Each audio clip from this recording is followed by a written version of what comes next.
Music studio Bakhri बाजार।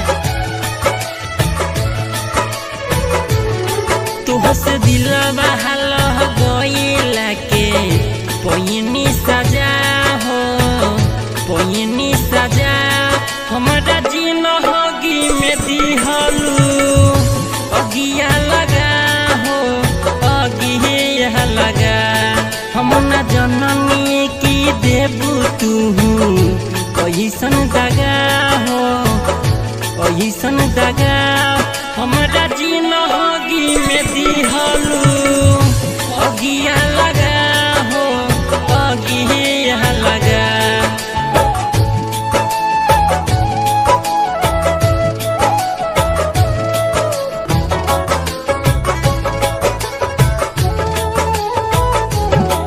केहू तो सदा से दिलना लगवले रही, बस तोहरे के धड़कन बनवले रही।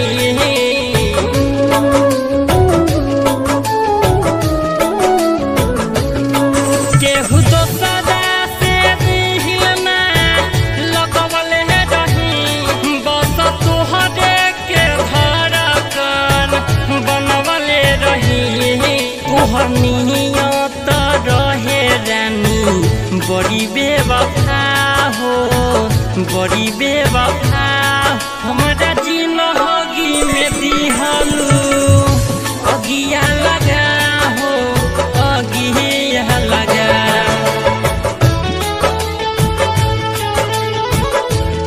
Recording by Kohinoor music studio Bakhri Bazar.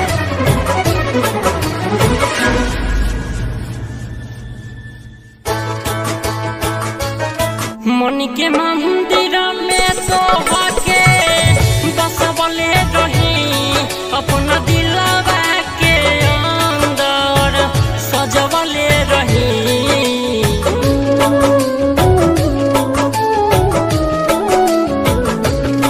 मन के मंदिर में तोहके बसवले रही, अपना दिलवा के अंदर सजवले रही। कहे सत्यम चंदन अनिल तुरलू वादा हो, तुरलू वादा हमारा जिंदगी में दिहलू अगिया लगा हो, अगिया लगा।